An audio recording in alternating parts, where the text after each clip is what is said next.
my beautiful guys and dolls, and welcome to an episode of Before the Curtain. I'm your host, Abbie Campbell, and we are here to discover the passion behind the performance. Artists of all backgrounds will share their stories about what it takes to create, survive, and thrive in the competitive world of entertainment. Finding inspiration in their journeys, we aim to bring you everything that happens before the curtain. To all my friends who entered into our raffle to win the $100 gift card to Restore Hyper Wellness, stay tuned to the end of the episode to hear the winner. We have an absolutely beautiful guest joining us today. Originally from California, she's a dancer, singer, actor, and choreographer. She was an NBA dancer for the Golden State Warriors and later found herself dancing aboard Royal Caribbean Cruise Lines. After her success as the Season 3 winner of the ultimate Coyote Ugly Search on CMT, she continued her dance career at Royal until transitioning into a choreographer and director for the company. Now residing in Las Vegas, she's been featured in multiple shows across the Strip. Vegas the Show, Baz Starcrossed Love, and The Dania Marie Show. She's also co-choreographed and danced in This Is Christmas at the Palazzo, MJ Evolution, The Piano Man, Reckless in Vegas, and Zoe Bowie. Most recently, she won Best Choreography from BroadwayWorld.com for her contribution as co-director and choreographer for the 7-time Emmy-winning musical Follies.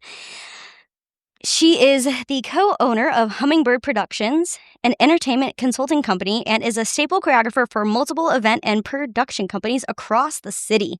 Here to share her experiences as a creator in the entertainment capital of the world, please help me welcome to the mic, Sarah LeClear. Yay! Thank you, Abbie. You're so fun to be here. I love it. I'm so excited. So what brought you to Vegas? Oh my gosh, that is such a great question. And also, I just love that you said out loud that I was a singer, and I love that so much because I'm trying to just grab onto that. So thanks for even saying that. Absolutely. If that's what you do and that's what you want, to own it. Yeah, I'm trying to own it because I love it. So thank you for saying that.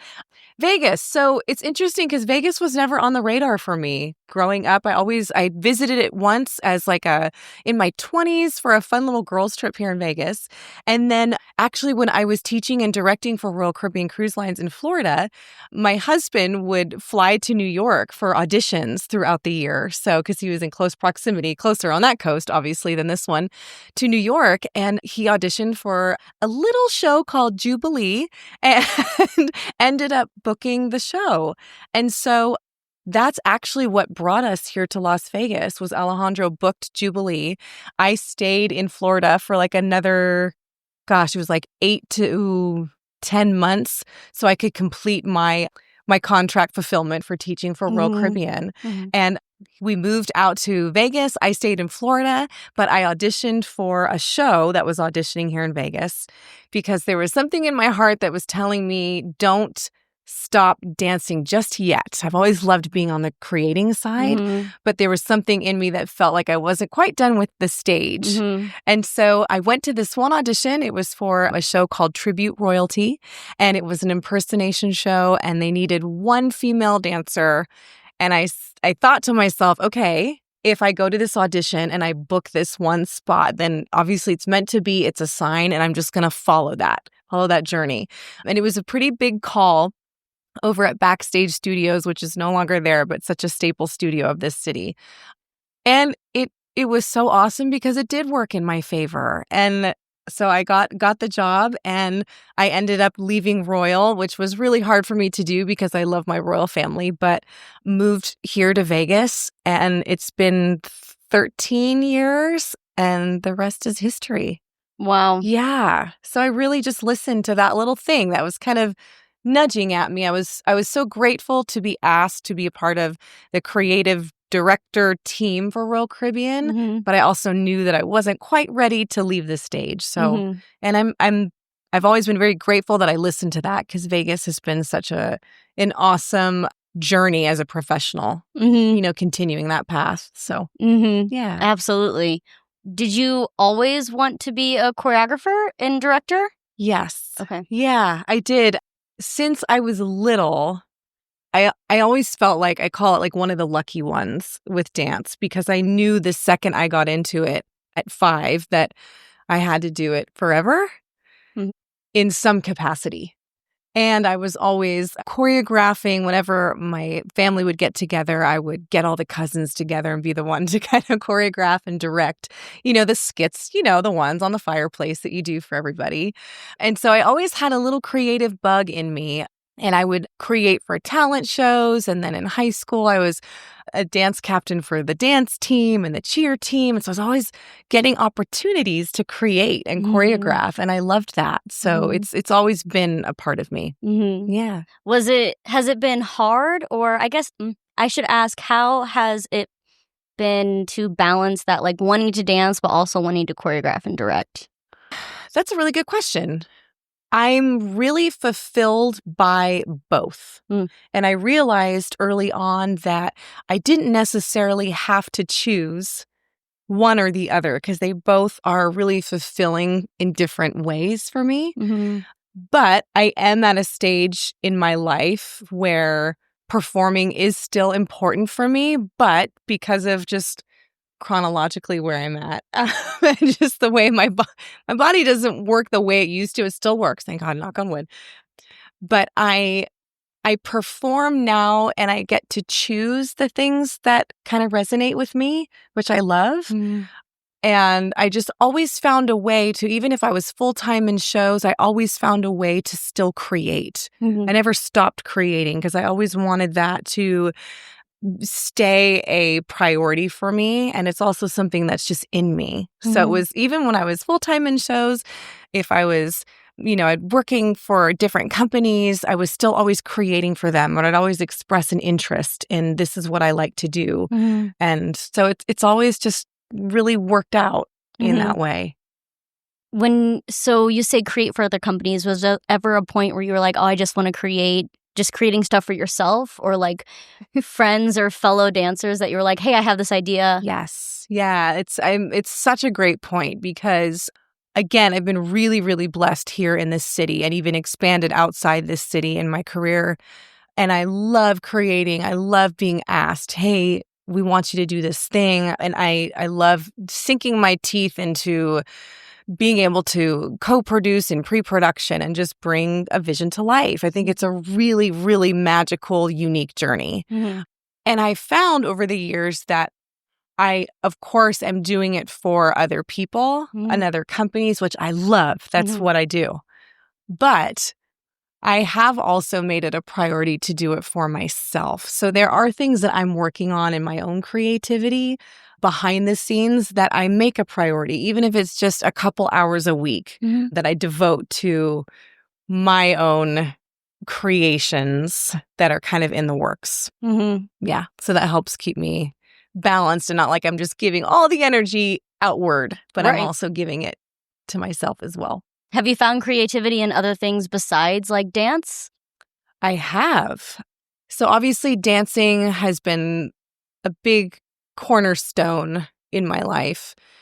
And I always thought I didn't know myself without it. What was going to happen if I wasn't on stage? Just going back to your previous point, who am I without that? That's what I know. And so that's been a really interesting journey to walk through. And I find that when you're a creative person, it obviously it's in you.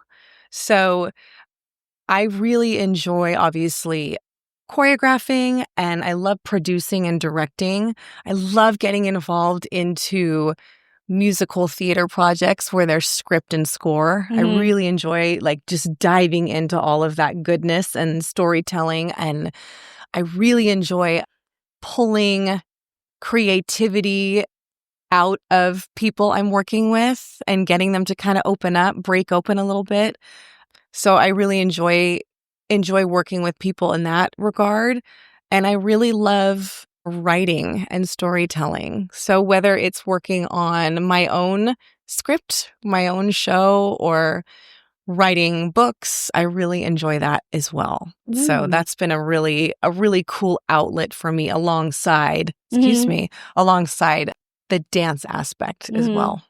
Because I find that sometimes it's, when people say, oh yeah, create for yourself. But sometimes we don't always have the opportunity to create choreography, That's right. either for an open class or Sure. like with your peers or anything of that sort. So it's interesting to see how other artists find creative outlets For sure. that they can find fulfilling Yep. and still, scratch that itch of For wanting sure. to output. Yes.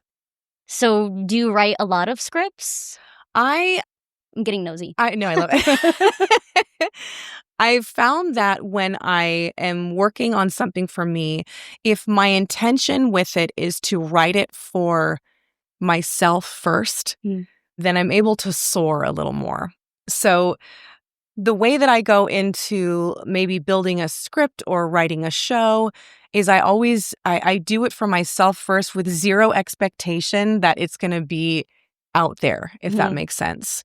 So that way I'm writing it from like a super authentic place. It's not for anyone or, what would the audience want to see? Sometimes I go there just for context, but I find that keeping it for me is it's been a really fun, interesting / healing journey, just as someone who is a creative. And so that's been a really fun thing. I wish I could do more of it. Again, it's that balance of, the work-life balance and doing things for yourself and all that, which everyone can be better at, myself included. But I'm really making the time and carving out the time to invest in writing. Have you written a lot of scripts? I've written a few, yes, but I've never put them out there. But I have some things in my back pocket, yes, show-wise, that I would love to present to the world when the time is right. Yeah, absolutely. Yeah. And that's just as healing. For sure. And I use the word healing, but just as, satisfactory. For sure. As putting it out there for It the is. world. And again, when it's the right time, it's going to be the right time. That's it. Because even if, to your point, even if we're not creating or choreographing something for a class or a show or an event, whatever it is, when you're able to dive into creating even a show, even if there's something that would be so awesome on a stage. And it doesn't matter where it is. It doesn't matter if you don't have the funding or the showroom or the things. If it's something that you can see and feel and it excites you to even think about or write about, I find that just diving into that is super fulfilling because it's snowballs, from the opening and then all the way through. And then this could happen and this could happen. And then this would happen with the stage and the lights would do that. And I just find it so fulfilling. Oh, that's so fun. Yeah. It's almost like what can I create to fulfill myself? That's it. Yeah. And there'll be concepts and things that come up for me thematically that are just really around us in everyday life, which is really cool. We use our personal experience, of course, because our, growing up and our childhood and all that shapes us. But there's some really cool things happening storyline wise right now that I'm just really enjoying. Yeah. Inspiration can be everywhere. Yes. I love that. If you're open enough to see it, or just it's a feeling, right? If you're like, oh my gosh, this story has never been told. It needs to be told. How could I tell it? How could I tell it in a way that's never been told? And if it's important enough, it keeps showing up, if that makes sense. I'm sure you've experienced that. If it's a theme or a person or something, you'll see it. You'll see signs. You'll see it on a bumper sticker. You'll see it on a license plate or someone has a tattoo of it and it keeps showing up. And that's where I get a lot of inspiration too, of these little validations of no, keep going down that road. Keep going down that road. It's gotta come out someday. So absolutely. yeah. So are feelings like that the reason you started Hummingbird Productions? Hummingbird Productions is really special because my hummingbird is my grandfather, who was my biggest inspiration and support, a really big pillar of strength in my life. And so I find that the best way to honor people that we've lost in our lives is to carry them with us. And so carrying them with us is to continue talking about them. And my grandpa was so wonderful, and he could see me beyond the steps as little Sarah, the performer. He could see the spark. Mm-hmm. And so I've never lost like his insight and his wisdom in really pushing me to follow my dreams and my heart, which isn't something that you necessarily do in my family. And my family is fantastic and they are wonderful people and I love them all dearly. But this is what you do. And at this age, you do this and you become this and you go to and get the degree and you do the things. And for me, I just knew that I wanted to do this. So it wasn't always like wildly accepted. But my grandfather, for some reason, just in his heart, I think knew that I had to. And so when he passed away and I was speaking at his service, a little hummingbird came up right as I was talking about my grandfather. And it's always shown up at really important things in my life, whether it's weddings or birthdays or just really poignant moments in my life. Hummingbird has always shown up. So I digress. But that's how Hummingbird Productions started, because he was just such a firm believer in what I could bring to this industry. And I've never forgotten that. So I say, but we, my husband and I started Hummingbird Productions with the intention of really wanting to collaborate and be partners and with multiple companies here in the city, which has been so fun because we were hired by multiple production entertainment companies to kind of come in and partner with them when I'm working with, gosh, I just want to hit you. When I'm working with one company, I'm a representative of them. So we really dive into pre-production with them and we kind of become entertainment consultants in a way and really help them like shape the event or whatever they have in mind. And so that's where Hummingbird Productions came out. And it's been really wonderful. We've had it for about I would say 5 or 6 years now, and it's all been referral and relationship based. So it feels really generous and intimate at the moment, which we like. It works for us. So yeah. That's amazing. I feel like and I haven't worked on that with you, but from an outside looking in, it looks like there's a lot of companies or people that come into Vegas that want to do shows and want to do things, but maybe don't know where to start or what to do with it. That's right. And that's kind of where you guys come in. Yeah. And we're able to come in and say, hey, even if we don't have this thing, we know the person who can get it for you, and just help kind of like handhold them into their like entertainment aspect of whatever it is that they want to create. And so that's been really, really fun and fulfilling for us. And we obviously care about each of our clients, but the most important thing is just delivering. It's just showing up and delivering and being there for them and being able to interface with people and their end client and relationships, And that's like the biggest thing for me personally. I mean, it has been my whole life is relationships and people and letting them know that they matter. That's been major for us. So that's something really important for me when I'm on site or I'm working with a company, representing Hummingbird is just, really building a relationship with these people that deserve it. People spend a lot of time and energy and money in these huge events and, trust is a big factor. So, got to be reliable. There's a lot on the line. Yes, a lot. For the most part. Yes, it's so true. And we forget that sometimes as performers on the other side of it, right? We're so excited and we're so grateful to be hired for these events and gigs and corporates and industrials, especially in a city where that thrives. That doesn't thrive everywhere, but it does here. Thank God. Right? But it's just a remembering of even when you're on that side of it, that there's months, sometimes even years out of pre-production planning and building, and the contracts can be, really expensive. And so it's just important too to remember as a performer that it's a big night for a lot of people, and just showing up and being professional and doing, being an extension of whoever hired you is so important.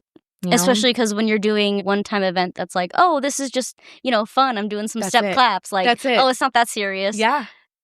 it might not be serious as a step clap. No, you're having fun and you're making it nice and fun and energized. Right. But for the people who have planned it out months and months and months and put so much time and energy into it, That's it. oh, they really care. Yeah. Oh, they really Major. care. There's been 1 or 2, probably more than that, events that I've done where even just in tech rehearsal, either the clients or the event staff have just cried.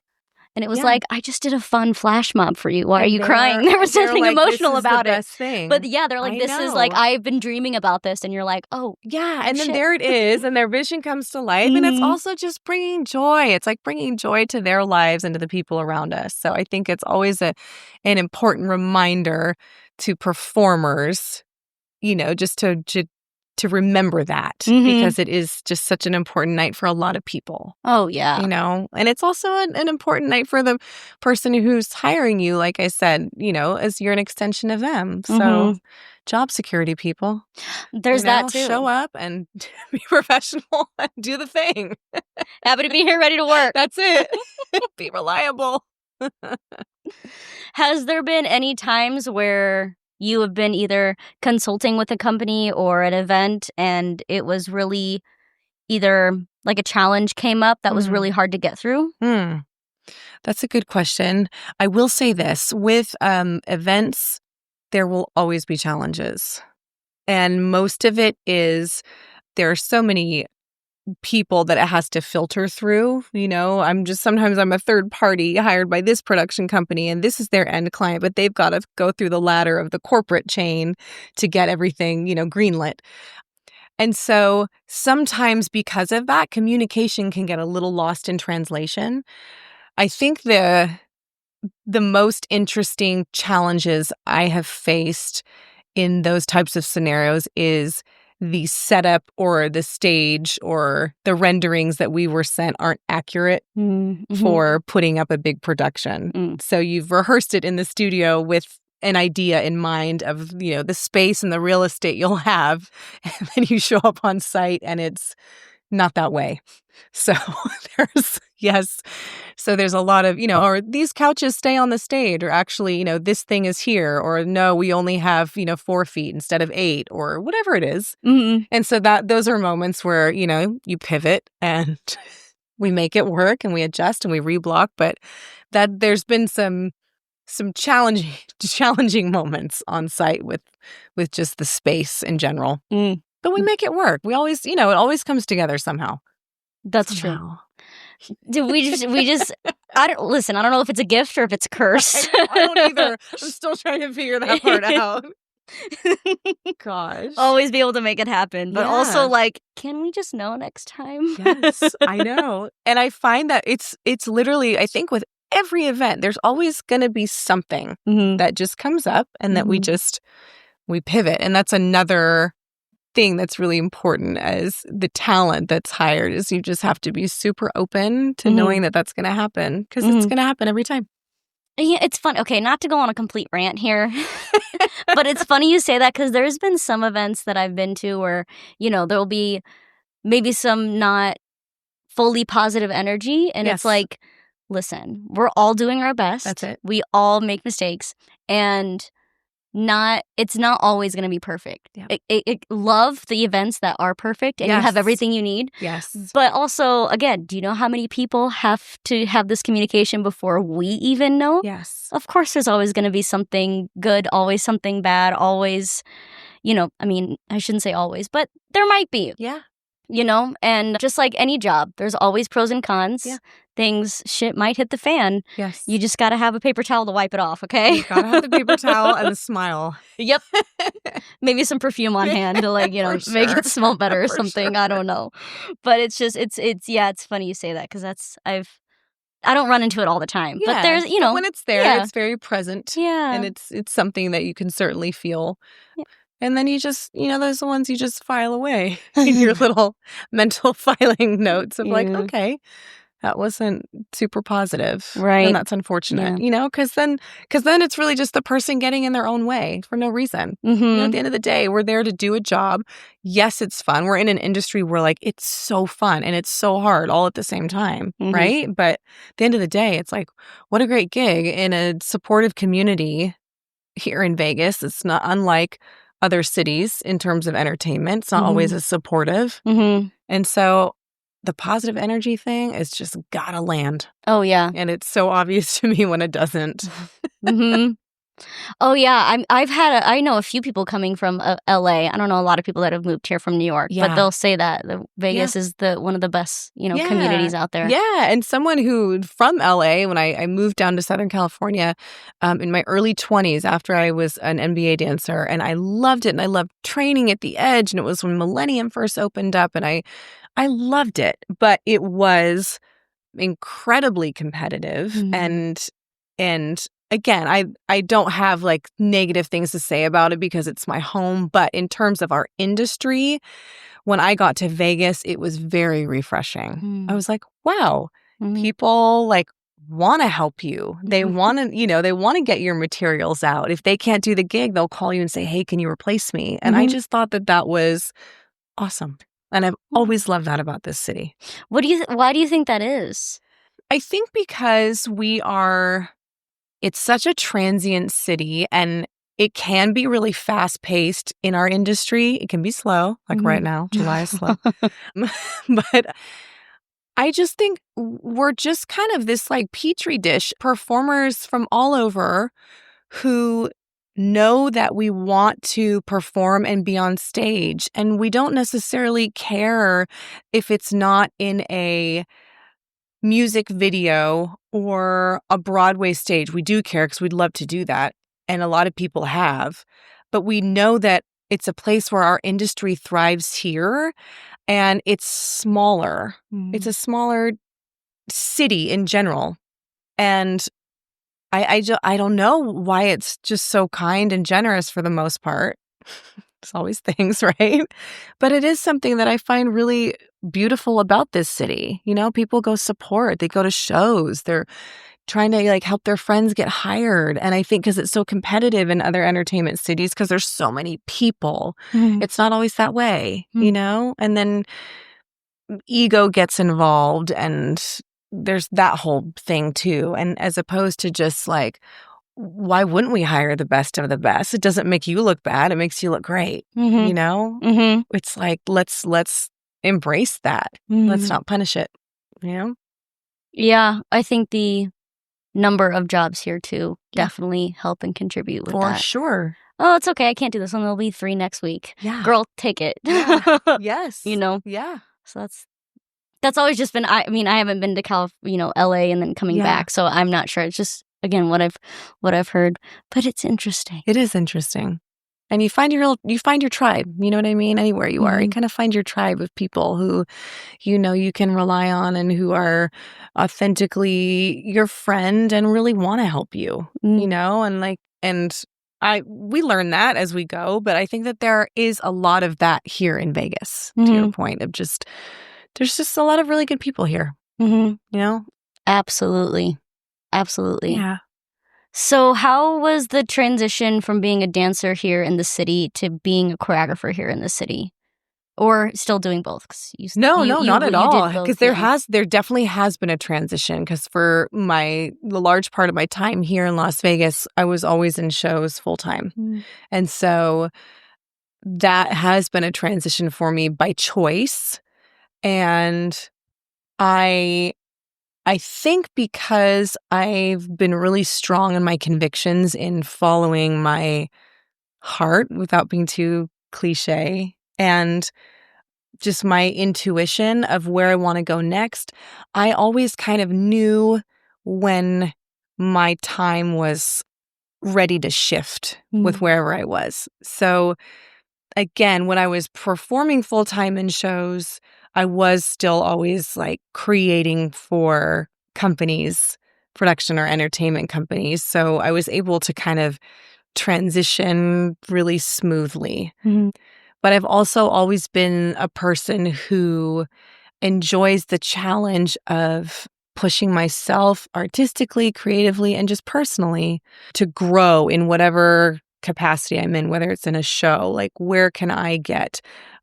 I would love to be able to teach this material. I would love to lead. I would love to just grow within the company that I'm working with at that time. That's always been important to me, whether it was with Royal Caribbean, starting as a dancer, aerialist, and then rehearsal director. I've always liked to really push myself and not just stay stagnant.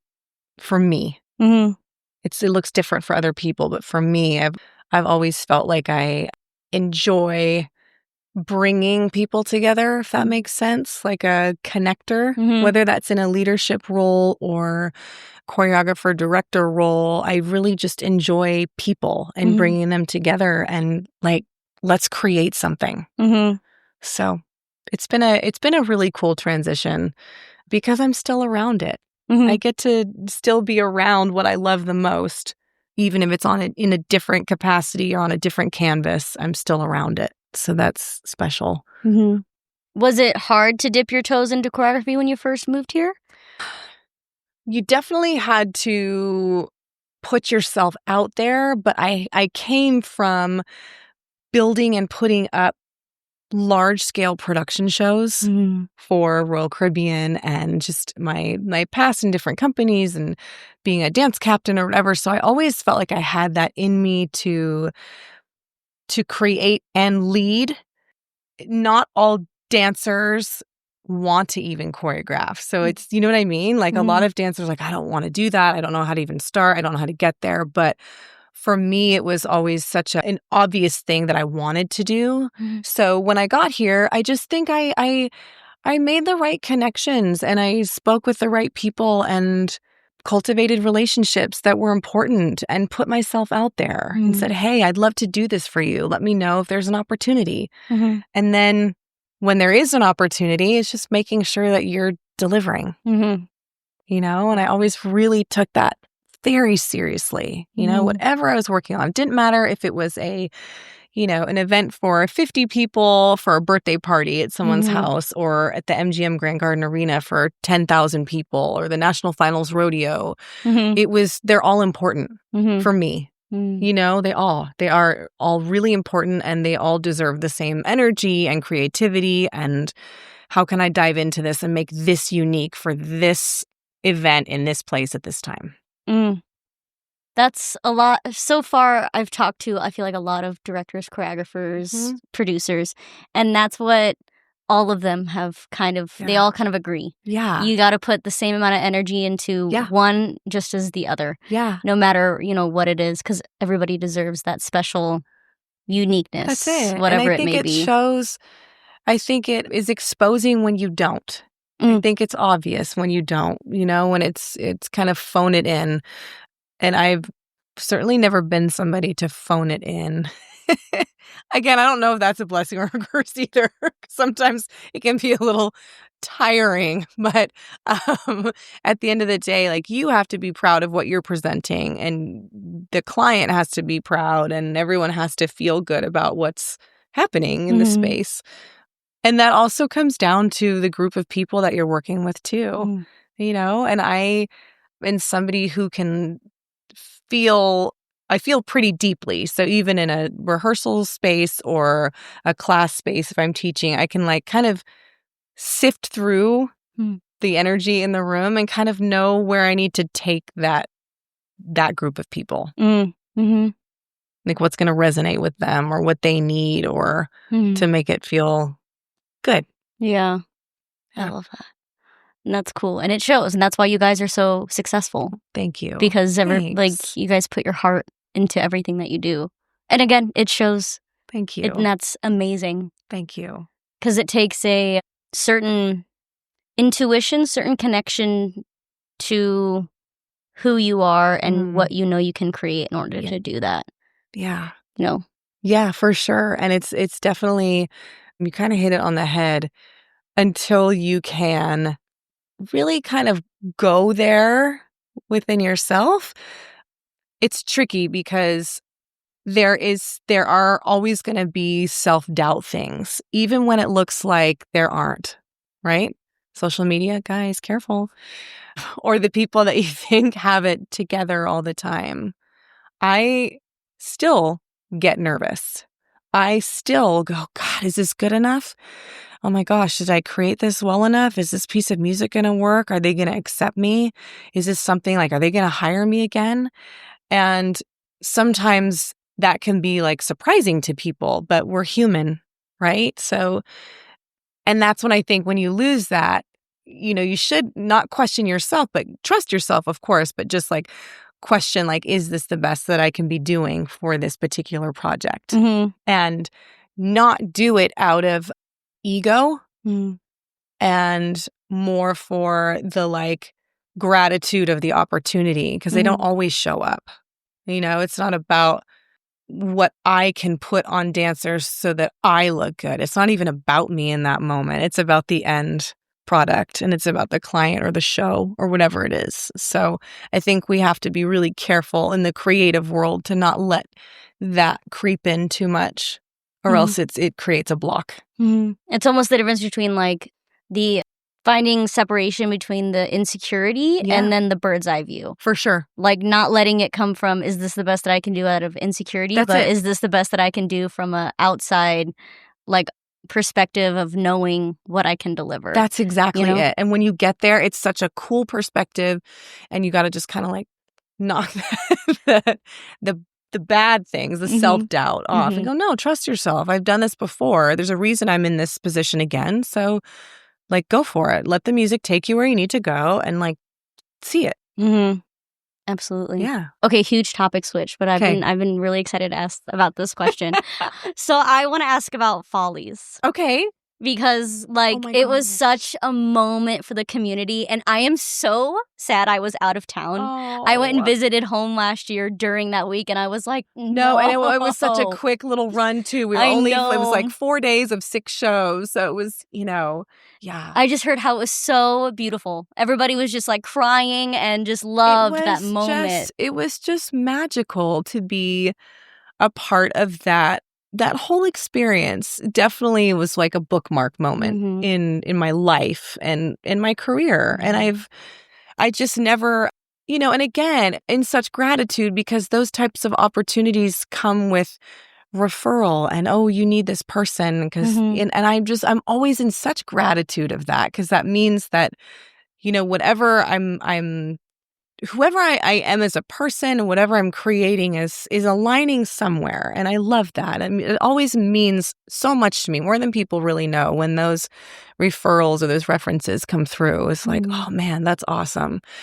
And so that's how Follies happened. And I got to work with these legendary showgirls who literally paved the way in Vegas, who were in like the original shows here on the Strip, working with the stars. And I mean, that's certainly an experience that I want to continue writing about, because it was so magical. Oh, I bet. And talking with these women and their stories, and they are us and we are them, if that makes sense. And I remember standing in front of them on day one, and here I am working with, we were doing Mirror Mirror, one of the big show numbers in Follies, and I had all of the legendary showgirls and then some. I forget how many people were in that number. I think it was like 17 women, and I was so nervous because I knew who was in front of me, and they were like, Sarah, you never like yell at us, and I'm like, well, because first of all, it's a respect thing. Like, I would never stand here and yell at you. I said, I know who's in front of me, and I'm honored to be here. And also, second of all, I'm not really a yeller. So that part, I like to challenge and be firm, but I'm not that. I don't work that way. But I just remember being in that space with them, and I was so present because it was such an honor. And, they would just tell me their stories, and they would tell me about like, their dressing room stories and costumes and the funny things that would happen, the people they met and who they worked with, and showing pictures of themselves on stage. And it was just a beautiful, poignant show, because the Tropicana was about to be imploded. And most of them worked at the Tropicana in the Folies Bergère. And the show is about a theater that's about to be torn down, and they're all meeting one last time for a reunion and performing these numbers that they used to perform together. And so it was just this really cool kind of like, this feels like a very paralleled storyline at the moment. They would tell me things about, I'm working with women in their 90s who never thought they would do this again. Mm-hmm. And they got to be that showgirl for their kids and their grandkids and just be revered again as the women they are. And they've had families and they've been through pain and loss and health scares. And they got on that stage and I just saw them. I saw exactly who they were. And it's never left them. And it doesn't. It just I can only imagine seeing. Their seeing arms that. and the way they would go across the stage. And for Beautiful Girls, we had them come out one at a time. And we put up on the screens a picture of them when they were in their 20s on stage. And so you would see the side by side. And it's like there wasn't a dry eye in the house. No, I'm about to cry. Beautiful. It was just so beautiful. I know I have chills. Their smiles and they're such beautifully talented dancers. And I remember telling them, I'm like, we are the same.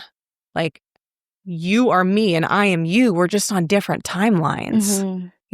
So it was just incredible. Really incredible experience. The way that honored so much. Yeah. The women, the showgirls, the history. Yeah. It was so amazing to hear about. And my roommate actually went to go see it and she was like, I was bawling the whole time. It was hard not to. Oh yeah. How can you not? And the music and Sondheim and, Tom Michelle and Dave Robinson brought everyone together.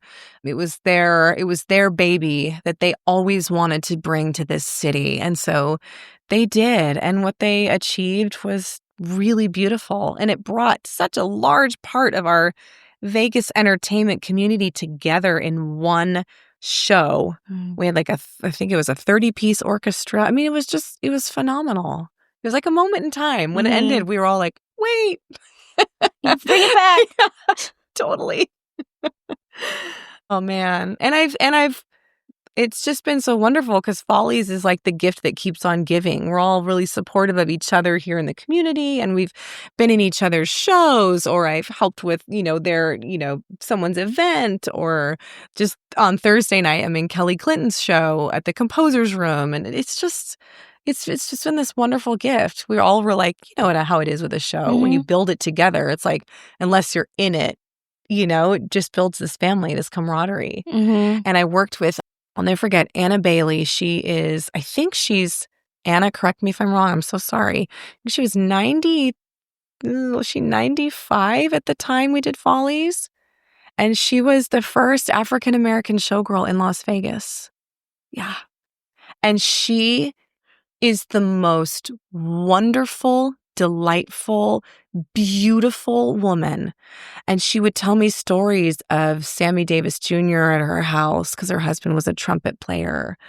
And we got off stage the final night and I had her, they brought us all up on stage, the creative team. And as we exited, I held Anna's hand and she looked at me and she goes, Sarah, that was the most fun I've ever had in my entire life.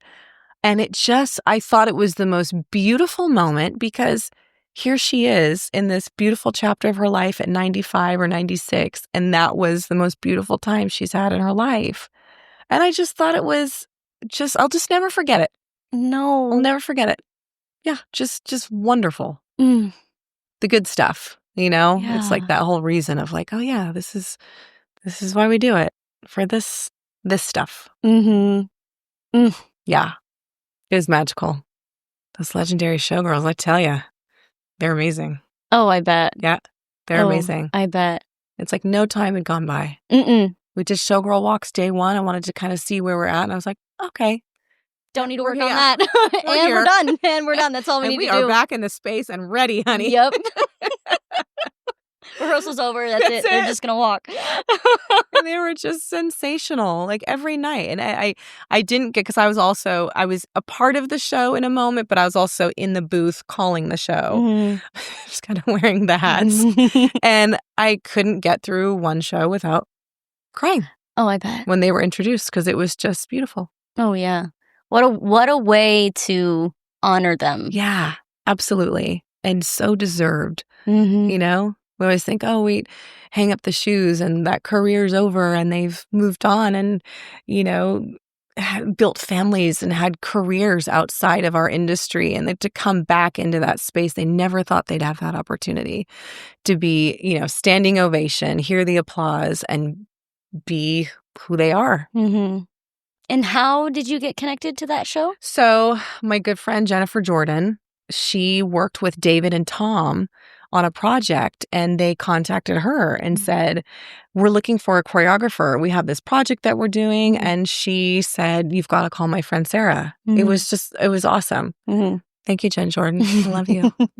Yeah. So she connected us, and then I had her in the show as well. She was one of our beautiful showgirls because we also had the showgirls who played the younger versions of the legendary showgirls who were like the ghosts of them. And so that was a really cool part of the story too. So she was in it. She was beautiful. Yeah. I'm so sad I missed it. I'll never get over it. Oh, sad. Kind of random, but it may tie into this. Okay. So when you were working with Royal, was it mostly musical theater or no? You know, for the most part, their production shows, it varied. It really did vary. There were some more contemporary, current commercial things coming in there, but for the most part, it felt very musical theater. Okay. Yeah. Because you have such a, I love. Yes. I haven't taken a ton of your class, but I took class and even your audition choreography, and I was like, I love the musical theater hints and all this Thank movement. you. Obsessed, because Thank you. my little heart would love to be on Broadway. Oh my gosh, absolutely. You can absolutely do it. 100%. You're gonna do it. You are. So like and it's so refreshing because we don't have a ton of that here in Vegas. Yeah, like the musical theater scene isn't huge. So that's why I asked, because I was like, you have such a underlying musical theater tone to your choreo. It was my first love was musical theater and doing the regional stuff at home, and I just thought, I remember my first show that my parents took me to, and my parents love musical theater, and I loved that about them because they always, you know, exposed us to these incredible shows, and I just thought, oh my gosh. And the first show I saw was Les Miserables at 12 years old, and I just was like changed. And then I saw the tour of Fosse, and then I was changed. And then I was like, musical theater is the best thing ever because you get to be a storyteller and a dancer and an actor and a singer, and you also get to escape into a script, which I think is just really cool. And even if it's not a script, even through dance and movement, you know, just those plugs of giving some sort of little through line to whatever's happening, you know, is fun to create. Every movement matters to the story. For sure. Yeah. Yep. And I loved that. So I was curious on where that started or how that was ingrained in you. Yep. Because I say it's apparent to somebody who knows dance. Who knows? Yeah. Yes. I love that. And I was just obsessed. I was like, this is so fun. Oh, I'm so I love glad. it because I love theater. And again, it's not here much.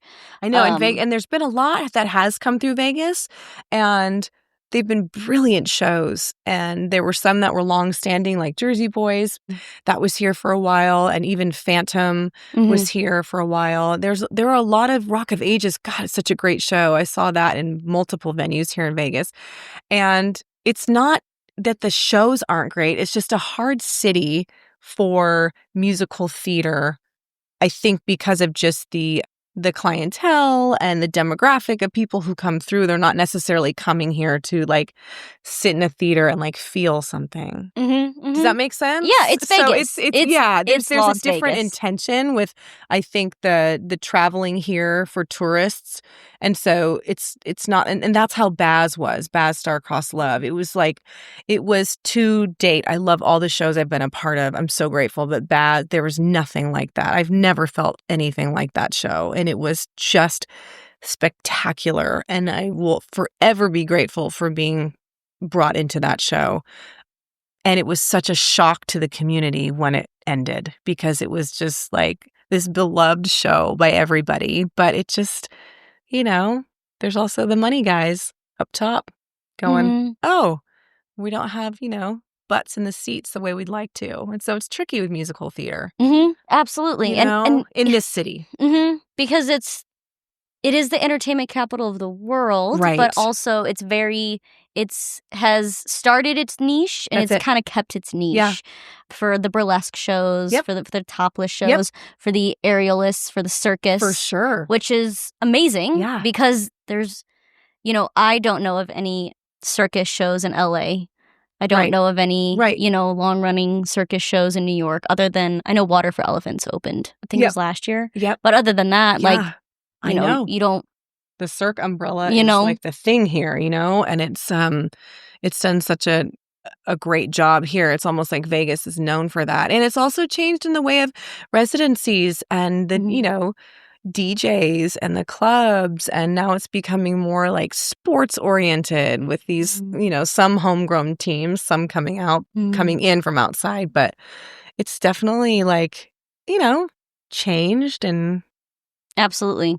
So it's hard for musical theater to thrive here, I think, because of that. I know. Because of those expectations. Yep. If people want to go see Broadway, they're either going to go to the theater that's, having the tour in their city, they're going to be like, let's go to New York. Yeah. I know. We just saw Hamilton at the Smith Center. It was brilliant. Oh, love. I know. Love it. Thank you, Smith Center. Thank you, Smith Center. For giving those of us who need that musical theater taste. The tours come through. Oh, yeah. So, I don't know how that conversation. I love that really you evolved. love musical theater, though. That is awesome. I do. I love it so much. I think it's so much fun. So there's like a little actor in you. Oh, 100%. Yep. 100%. Listen. I don't know if I'll be able to kick my face, but guess what? I will make you feel something on stage. That's more important. Yep. It is. It is more important. And you can kick your face. I've seen it. Thorough warm up. Oh my God. But yeah, so I also really love that even with that underlying theme within, I don't want to say with everything you've done because I haven't seen it all, but just seeing a little bit of it, you're still so successful here. Thank you. In Vegas, and that's really cool. Thank you. And I love that. Thanks, Abbie. Because it's something to really, I don't want to say overlook, but move past. Oh, it's two-seater. Oh, it's two this. But I don't know. I really, in what I've seen and I've done little bits with you, I'm like, oh, but it's still commercial, but it's theater, right. but it's still commercial. And it's but so like funny Fosse, I think would approve. Yeah, no, totally. And it's been so fun actually kind of really like making a conscious choice in those creations to go like, okay, like here's where the industry's at. Here's what I know and love. Even if the audience doesn't know that this story is happening, I know it and the dancers know it. And it somehow just like makes it feel a little bit more like fluid and received. But I love like fusing all of that together and like doing those little musical theater plugs, but keeping it commercial when it needs to. And like, it's just so fun. I'll always give a little musical theater plug. I love it. Too. It's just in me. It's great though, because like even again, like you said, even if the audience doesn't know it, you know it, and the dancers know that, like whether it's the theme or it's the story. And there's another producer here in the city who bless her, I love her so much. She's always like, the audience is never going to know, but this is the storyline. And this is what we're going to do. Yeah. And then when you know it, you actually approach it differently too as the performer. You're like, oh, I know this is the thing. I know this is the story. And it's more fun to create that way, I find, with a cast or a group of people. Like, hey, guys, here's our approach today. So you're going to come in because da-da-da-da-da, and then this happens. And it's more fun. It's more fun to create that way. And then not only does I feel like the music guide you in choreography, but then that narrative guides you in the choreography. Sure. I feel like it's just very like, oh, well, then we're doing this. For sure. We have to. That's it. We have those two things, and this is our only option is to move this way. And it becomes easy and fun. Yeah, and you have to make it make sense. Well, we can't do that because this was the thing with the storyline. That doesn't make it make sense. Exactly. Right? Continuity. Continuity. Yes, continuity. It all matters. It does. It does. It does. Yes. I love that. I know. Oh. Okay, so we'll get to the part where I ask you what your funniest story is as a performer. So many, Abbie. There are so many. Okay, your favorite. It can be multiple too. Well, and they're not too terribly long-winded, so that's a good thing. But, and again, these are moments that like when you're the one in them, it's probably funnier than me actually telling it. But if you can put yourself in that moment, I'm going to go with the one where the time that like I laughed the most. And it's still to this day, like a decade later when we see each other, we're in hysterics about it. And this was actually here in Vegas. And you know if you're listening and you're one of these girls, what I'm going to say. So there is a section in Vegas, the show, where doing Pussycat, Pussycat, Pussycat, I love you. And there are swings that come down from the ceiling, and they kind of look like cat toys, but like there's these 6 swings that come down and they're weighted at the bottom, and it's choreographed to grab the swing and pull back like on certain counts and then run forward, and then you jump and pull yourself up to be seated on the swing, and they fly out over the audience. So it's like choreographed timing that we're going back and forth swinging. And for some reason, see, I can't even say it without laughing because I can just see her face. For some reason, this one day, our good friend Allie, who was a swing in the show and so amazing, as we were going back, she was running forward. So she was the only one in opposition of all of us. But like, it was so obvious because the swings are downstage, and she somehow flipped so her back was to the audience and she's off time and she's looking at all of us and she's going, help, just saying help. And then, so we're all in hysterics, and then we're choreographed to get off the swing at one time, but because her back was to the audience, she couldn't get off. So the number continues choreographically, and you just see in your peripheral vision Allie on stage left still swinging, and like we just couldn't function.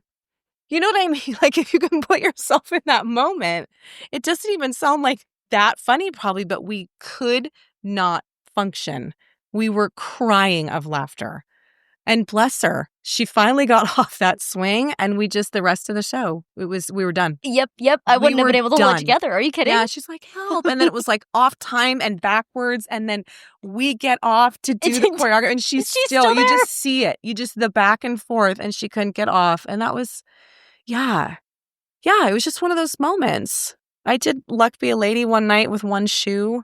My shoe broke, so I took it off in the middle of it and made something out of it for the boys and did it like a wobbly solo. Yep, the things we do. Yeah, and it was hysterical, and I could feel the audience like laughing with me, and I just kept going.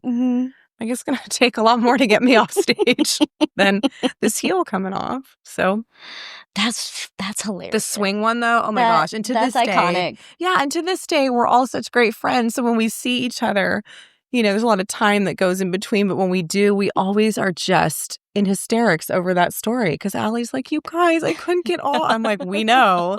Yeah, it was just so good. I'm happy she got off before the show was over. Just imagine. Just the rest of the show. It could have happened, or they take them up and she's still on She's still on the swing. Oh, poor Allie. We love you, Allie. You know what? You killed it, though. You got off. Yep. You just jumped right back in. Those are the moments that like you can't make up, and B, like I'm obsessed with those moments because it's so funny, and like and what so other real. And what other job out there has public like mess ups like that, and it's like when people go down, of course, if they're not hurt, like I have to make sure they're not hurt. But if they're not, like I am not good if someone falls on stage. Like it takes me, I have to like really consciously stay in it because I just think it's hysterical. Because it just shocks you. And it's happened to all of us. Oh, yeah. You go for like grand battement, the supporting leg flies out from underneath, and now you're just laying there like, how did I get here? Yep. How did I get here? How do I get up? Slowly got to get back up. And you feel like it's choreo. This paused moment in time, and everyone's watching you. And for the rest of the show, they're like, there's the girl that fell. Right? That's how you're known. Oh, gosh. The girl that fell. But you know what? We always get back up, guys. There's just something about the funny moments in performing that just I love it. Fuel I know. me. They're great. It's so great. And no one will ever have stories like that. Well, and I love that you asked that too, because those are the stories from an audience perspective. When you're sitting in the audience and you're watching a show, you're like reveling in the performer and the show and the lights and the band. And then when something like that happens, it reminds you that they're human. You're like, oh yeah, these are humans in a costume. They're not actually that thing. Right. And most of the time too, audiences are like, oh, I didn't know that wasn't supposed to happen. You're like, you didn't know. Everyone knows. You didn't know that while everybody else was doing the choreography and there was one girl on the swing, you thought that was normal?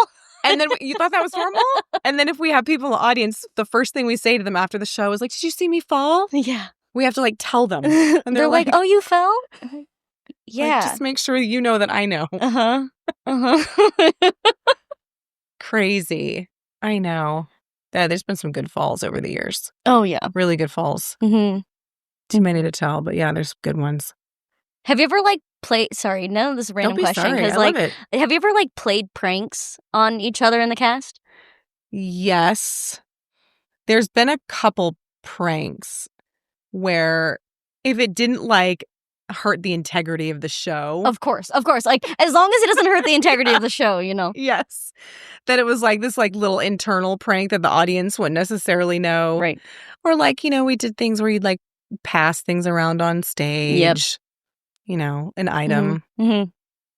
Yeah, I'm not going to talk about what the item was, but we'd pass it around on stage. And then intentional falls would happen on stage, or wearing a different costume, or, you know what I mean? Like if you open the door and someone's there that's not supposed to be. But yeah, just keeping it light, keeping it fun. Mm-hmm. For sure. There was, whenever I was on the ship, because I also did Royal Caribbean. You did? I didn't realize that. Yeah, in 2019. What ship did you do? Grandeur. What's on the Grandeur? It was All Access and Rhythm and Rhyme. Oh my gosh. Yep. I know them. I know them well. In the farewell show, in the ending dance break. You farewell for now. Yes. Dance break. That ending dance break. Yeah, we gave our dance captain a solo. Did you all just stop? On our very last. Yeah, on our very last cruise. We went 1, 2, and hold. That is, and then we just let him. Took it, or him or her. Yeah, he took it away. He took it away. Yeah, That's a good one. He was very. Now at the end of the contract, he was better. Love you, Jason. But throughout the contract, he was, and he'll attest to it. We've told him he was an ass. So by the end, we were like, you want it to be all about you. We are happy to make it all about you. Oh, that's so funny. Oh my gosh. Wait, who taught Grandeur? Who did you work with? Her name was Katie, and I, for the life of me, cannot remember her last name. Katie Hurry? British? Mm-hmm. She was older. Yeah. Blonde. Yeah. Katie. She was the one that taught my cast. Yeah, that's awesome. Yeah. Loved Katie her. still is such an amazing, she's such an amazing top performer for Royal, and she taught Freedom of the Seas for us, and she's always been a favorite over at Royal Caribbean because she's so lovely and she is such a great teacher and dancer and kind and patient and all those things that make it nice to work with. Yeah. Loved her. Yeah. Oh, that's awesome. Yeah. Oh, Katie. She's awesome. Good times. I was just curious about the pranks. I haven't asked anybody that yet, but I was just curious because some good pranks. We played a lot. Think on that one too, because if I really thought about it, I could remember some that were funny, or certain props, that you would exchange for something else, so the actor has to pull out that one. And oh yeah. We pulled out scarves in Rhythm and Rhyme. I had 7 attached. So I pulled them out and they just kept coming and I was like, oh, you assholes. Totally. I actually just did think of one. This was a really good / mean one. We had a 30-second change in the show marquee on the Freedom of the Seas. And we sewed the trousers, the bottom of the pants of our friend Nick. So when he had to run off to do his quick change, he couldn't get his foot through. Yeah, we did that. Sorry, Nick. Yeah, and he it was a quick, one of those crazy, oh my gosh, how are we going to make it? And just he went into total spaz mode and couldn't get his pants on. We all watched. I don't remember if he made it to stage or not. That probably wasn't very professional, but we did it. I feel like those are the things you probably can't get away with on a show like here in Vegas. Yeah. But like a cruise ship, if you know the stage manager, if everyone's really chill with each other, and again, it's not going to hurt the integrity of the show. Of course. Still can do the show. It's still going to look like a good show. Exactly. Then you can just have way too much fun with it. For sure. Those are some fun years, those cruise ship years. Yep, and hope it's not one of the shows that get videotaped. And then sent to offshore. Sorry, Shoreside. We don't have that one.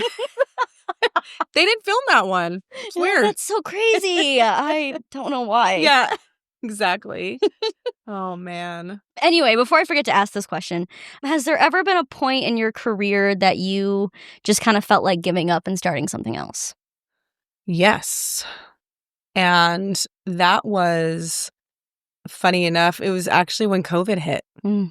Because I couldn't see how to get on the other side of it with our industry. And so that's actually when I connected with Brian, who I've known forever. Brian, you're coming back full circle, buddy. Brian Chan. Yeah, about the hosting thing, because I've always been comfortable on a microphone or leading things, and I just thought, I enjoy this kind of work. And yeah, but there was a moment, not outside of that COVID pause, because I've always just loved what I do. But that was a time when I just thought, this could be, I don't know how we're going to get past this, once everything opens up, how are we going to rebuild? So that was the one time that I was like, do I do the thing? Do I go into real estate? Do I create this,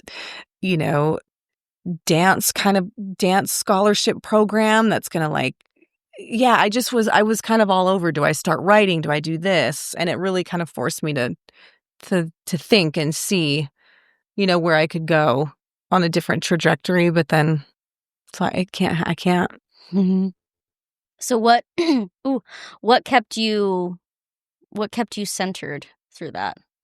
I was lucky enough to still be teaching at the studio I was teaching at that time. So they had really strict protocols. So that kept me connected with the kids and creating. And then, funny enough, it was Piano Man at the time, where my friend Nadia and I performed in. That was still going at the Mosaic.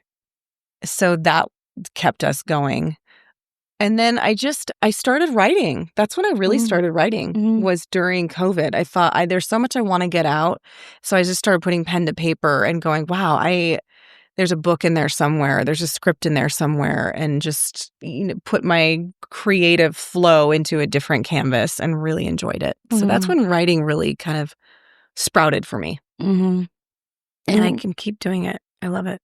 And you knew that you couldn't leave performing or dance or choreographing. Yeah, it's not in me. I knew when I was in my first musical as Mrs. Butterfly in my first grade play, it was fun, but it was also truth, if that makes sense. And it was performing, but it was purpose. I could feel that at a young age. So I definitely have learned that I think performers, we all have our thing, the reason why it chose us and we chose it back. There's a reason. And so I've taken the time to really dive into that reason, and everybody's reason is different. It could be personal, it could be a creative reason, it could be an escape reason, it could be a healing reason. But it's just that important to me, and it's become such a part of who I am. I don't know myself without it. I think I can explore that a little bit more, but I'm not sure I want to, because it's just such a part of who I am. Yeah. I just have to be a part of it. I love that. Yeah, there's a reason. And I always encourage people to think about the reason, why. Of course we have to make money and pay our bills, and it's okay to have both at the same time. It's okay to say I know my worth. I need to make more money. It's not greed. It's a business on our end, just as it is for, the audience or the producers or whoever it is, just as much as a business on our end as it is on theirs. And so I know sometimes performers aren't taken as seriously. Oh, when are you going to get a real job? We've all been through that, I'm sure, right? And to me, of course, I'm biased because I'm in it, but it's one of the realest professions, in my opinion, out there because it's serving purpose to ourselves and to others, and it's bringing joy and it's bringing color to the world, and we are able to be better humans because we have this in our life. Mm-hmm. And that is like anytime we can break open and really like dive into the reason, why did this choose me? Why did I choose it back? What did it make me feel? Why is it so important to me to be involved in this? Mm. And when you can really like define that, it's really cool. It's very freeing, you know? What's the biggest or most impactful thing you've learned as a performer? Ooh. The most impactful thing I've learned as a performer. That is so good, Abbie. No rush. Yeah, no, that's really good. There's a couple, I think, with a couple different approaches. From an audience perspective, as a performer, we can't underestimate our audience ever. It's such a relationship. We can't underestimate their feelings or their wants or their needs in that time that we're in the same space together. We can't ever go out there and phone it in and think it doesn't matter. They don't know. They know. So that's been an important thing. Don't underestimate the audience that's presented in front of you that day. And then for me personally, the journey of being a performer has helped my journey of as a human, if that makes sense. So I think that theater and performing imitates life if we're open enough to see it. And so diving into the journey as a performer, you can't really go there as a dancer, performer, feeler, I like to say, unless you've broken open a bit.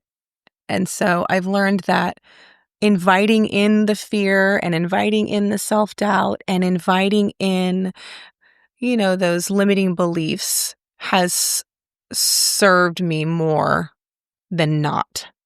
Inviting it in and sitting with it and going, okay, you've just shown up today. What are you here for? And seeing what it's really about. Because the authenticity part of being a performer is noticeable. And when it's genuine and comes from a place of really just who you are and your uniqueness and showing up in a space and in an audition or whatever it is, and showing, yes, of course, the people you're auditioning for. What is your project missing without me being a part of it? And so I think as a performer, that's helped me as an auditioner in my younger life, is not going in there with those limiting beliefs and just going in with universe, God, whatever it is, help me show this panel of people what they're missing without me being in their space or in their show. And 9 times out of 10, because now I've been on the other side of it for quite some time, on a panel, it's going to be how you make them feel. Of course, there's other things like typecast and the things that we don't have control over that we wish we did, but we don't. But it's going to be how you make them feel.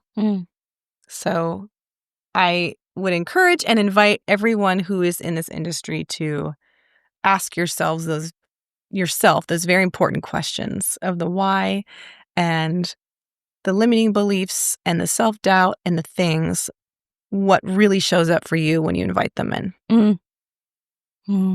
Because then you can break open and you can release it. You can release it and you can just be present in the moment on the stage in the lights, which is the most magical place in the entire world to be, in my opinion. There's just nothing in the world like it. It is just complete, total freedom. Absolutely. Absolutely. Yeah. It's so interesting you say that. Or interesting, but it's like how you make them feel, whether it is in an audition space or, on stage, and how the audience, not underestimating them. I haven't heard that one before, but it's true. Yeah. because they're also, walking through their life, on their journey. We don't know what they've been through, but they're there in that space and time to receive something that makes them feel something. Mm-hmm. And we can't underestimate that the human side of them. It's just such a relationship I've found as a performer. Mm-hmm. And you can feel when things are working and when things aren't, Mm-hmm. and how to shift and how to kind of go, huh. But yeah, I think it's just important to really go there. And at an audition scenario, I want your best, most authentic self. That's what we're hiring, right? Like, of course, we show up and you look good and you do the professional things that we have to do. It's part of what we do. But at the end of the day, I want you to do it because I'm seeing you, and I don't want you to do it out of fear, because then it's not going to show up right. Shows up differently, and adrenaline's a thing. Nerves take over. That's normal. We're human. But then also in that moment, invite it in. I can feel you, body. I can feel your nerves. I can feel your adrenaline. I'm really nervous right now because I really want to book this so badly. And I know it's out of my control, but I just ask you to breathe and just be here in the space, Sarah. I know that sounds silly, but it's all those inner monologues that really just literally invite it in. Yeah. And that's in anything in life. Doesn't have to be in an audition scenario, right? It's those inner monologues of inviting it in is always better than that. I love it. I could have just listened to you all day just talking about it. I was like, yeah, absolutely. Because it's so much bigger, right? What we do is so much bigger than just dancing. It's so much bigger. I know you get what I mean when I say that. Absolutely. Not everyone does. Yeah, it's not just steps. It's not just putting on a pretty costume. Sure, I do those things. Fun. Absolutely. Yeah, but it's just so much bigger. And you can see it. Those authentic performers have embraced all of who they are, which is how they can show up that way. Yeah. Yeah. And it's not always easy to do that every day. Some days are better than others. But when you are in an industry where you have an opportunity, why is that phone ringing like that? I thought I put it on silence. I am so sorry. I literally pulled it out of my bag and put it on vibrate. Oh. Abbie, I'm so That's sorry. hilarious. What a bad funny. student. It's fine. It's okay. God. It's okay. Anyways, gosh, what an interruption. It's okay. It's all good. It's all good. But my point to close that was, it's not always easy every day to show up and do that. But when you are given the gift of doing what we do, because we're just borrowing these gifts right now, so let's have them, use them while we have them. When we're in an industry where we can emote and heal and feel, showing up is easier. Even when the day is hard or life is hard, showing up is easier because it's such a cool outlet. Absolutely. I love that. I could talk to you all day. But anyway, so if anybody would like to connect with you or follow you, they can do so on Instagram. Yes, that would be fantastic. Okay, anywhere else or just those? I am actually in the process of building a website, so that's been really fun and exciting. Yeah, and so, but right now, Instagram or Facebook is a good way. Yeah. Amazing. Yeah. Well, thank you so much for sharing your time with us. Thank you for having me. I'm so happy and proud of you that you're doing this and bringing voices to the people that are in the industry and just having the conversation. So thank you. The winner of the $100 gift card to Restore Hyper Wellness is Dawn Tan. Congratulations, Dawn. Can't wait to connect with you to get you your prize. See you guys soon. Thank you so much for listening to this episode of Before the Curtain. Please be sure to rate, review, and subscribe wherever it is you listen to the podcast. We love to hear your virtual round of applause. If you know of a production or artist that deserves to have their story told, send us an email or message us on Instagram by clicking the link in the description.